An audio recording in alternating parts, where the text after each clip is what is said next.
2, 3, 4.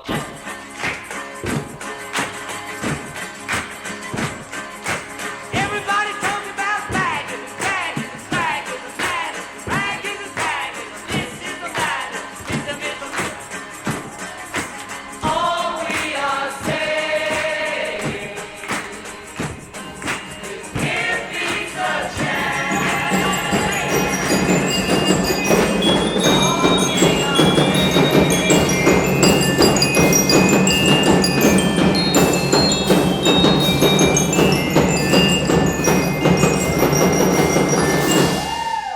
Dit is het, wij doen rondom de bevrijding een geweldig groot feest. Ik ben ook lid van de Koninginnenvereniging Makkum. Ik zit in het bestuur. En op een gegeven moment dachten wij van nou, wat is het toch leuk om rond de feestdagen van 5 mei wat te bedenken. En toen dacht ik, we zetten een festival op. Op Vreetjoen hebben we een festival met 4 bands, hartstikke leuke bands. En sneun, tenminste hebben we zelfs een geweldig programma met Big Band Leeuwarden, met jaren 40 muziek, cabaret, vrijheidskoor. En de Joen, dat is het, wat was nou zus, dat is een gedeelte van de Joen. We hebben ongeveer 30 zangers uit Makkum die allemaal verschillende nummers zongen. Het thema is Free, Freedom, Peace. En er zit ook een blokje hippie in. En dat is er nou aan het filmen, het hippieblok. Ja, waarom de hippies?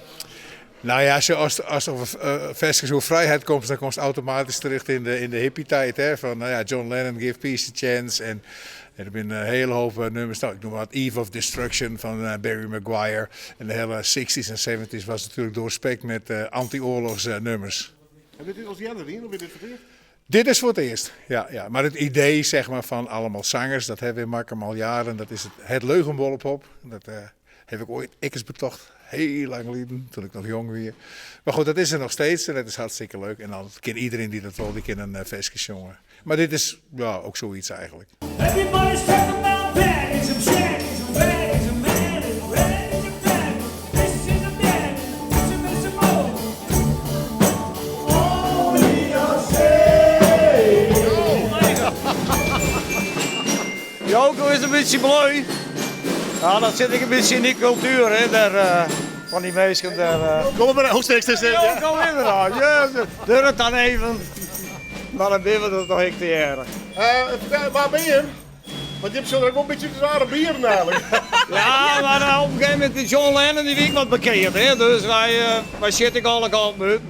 Maar die zou je niet gewaad, nou ja, dan moet daar die ook gauw je sokken pakken, nou, dan ligt het wel. Het bij thuis letten. Wat voor feestje werd het? Ja, hartstikke leuk feestje. En gewoon gezellig, als je dan muziek maakt, is altijd leuk. En ja, er zitten heel veel mensen bij die maken muziek, maar het leuk is, dan ben ik mensen die toch al voor het eerst even wat mooi maken. In koken, zo. Joko ziet ik voor het eerst op het podium. Oh, jij? Wat we net oefenen? Ja, hartstikke leuk. Ja. Hoeveel nummers in plaats? Ik Ian, maar hij doet er een heleboel. Welke kom ik eerst man? Nou, deze, Joko, als Joko. Ja, dus, Give peace a chance. ja, precies. Ja, natuurlijk. En Make band love, en not peace war. en ja. Het peacegevoel, hè, de flower power generatie. Ik ben geboren in de 60 en opgegroeid met twee oudere zusters, dus ik ben helemaal opgegroeid in de flower power. Dus, en ik ben er nog steeds in hengelen, want ze zijn van de West je natuurlijk verklaaid. Nee, ja, dat heb ik best allemaal sokken kleren, dus wat Dit net, hè? Dit net, ja, maar wat ik hiervoor hoor hier, echt, nou, daar ren ik gewoon ik in, dus dat maakt me al je niks uit. Een leuk feestje, meisje in de hand, dus gewoon ik Ja. Ja, absoluut. Ja. Ja, twee En die jongens ervoor, Dr. Mooi, maar Bensie, ik gewoon een reunie. We bestaan eigenlijk niet meer. We hebben vorige keer mijn boekstok hebben we gediend en Arie zei, nou, nog een keer, nou vooruit, dan wil ik nog eens een keer maar een bevrijdingspop mooi. Je wil voor de porrent. Ja.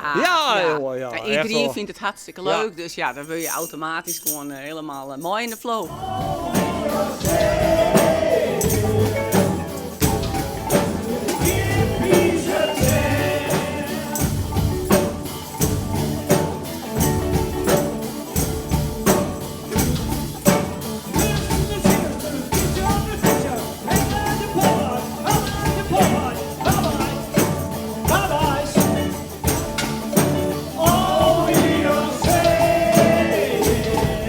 We hebben nou Wipe Out dient. Dat is altijd eventjes een opwarmer, dan kun je eens even lekker uitleven. En, hoe heet het horen dingen? Popcorn even spelen.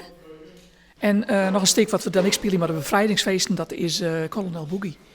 Ja, het is echt een ontzettend leuke uitdaging en dat is muzikaal er een wat oors. Een andere stijl spelen ze er precies, dat is fantastisch. Ja, muzikaliteit, gezelligheid, het is altijd hartstikke leuk. Muziekmaatjes met elkaar is altijd prachtig. Ja.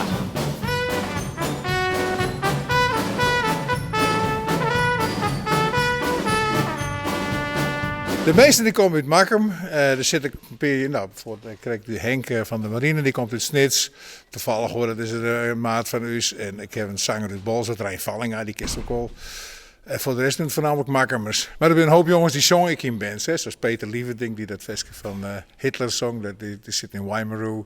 We hebben de zanger van de Streak Eater Machine. Nou, Hidde, onze John Lennon, die zong vroeger in de band Sledgehammer. Dus er zijn wel een hoop zangers bij uit de bands. Leuk, gewoon mij zijn handen te doen. Ja, dat is gewoon hartstikke leuk. Ja. Dit betekent wel een beetje makkelijk zitten. Ik denk dat dat wel makkelijk is, ja. Nou ja, goed, het dorp is krek genoeg om dat te doen. En ook liefst genoeg dat het gezellig wordt. Ik denk dat het in de stad wat moeilijker is, maar nou, je kent het prima. Hoe heet het feest? Ja. Heeft het een naam joh? Ja, bevrijdingspop of het Vrijheidsfestival, bedenk maar wat. Als ze maar weten dat het op 3 mooi in de sporthal is in Makkum, dan is het mij allemaal prima. Ja. Iedereen wat komen, is er meteen trein, weet ik veel. Jazeker, €4 entree, voor oorlogsprijzen. Jazeker. En hoe laat begint het? 8 uur. Ja, dat is de Joen, hè, maar de Mitsjes hebben ook al een programma. Dat is gratis, dat is cabaret van Pim Vree, de Big Band Leeuwarden, Vrijheidskoor en een T-Rex, nog een bandje, dat speelt in je nummer. Ja, en dan de Vreetjoen hebben we Fjouwerbands, zal ik ook even noemen. Sledgehammer, Exposure met de beroemde zangeres Annelies Vree. Weimaru speelt en dan hebben we nog een punkband, de Florida Man uit Lauwert. Ja, er zit ook Makkumers in. Dus Fjouwerbands of Vreetjoen. En Vreetjoen ook €4. Nou, dan best helemaal de man. Dan kies toch heel soort bierkepie. Best mooi verklaard trouwens. Ja, ik moest wat vleugels aantrekken hè. En mijn oude bandenbom.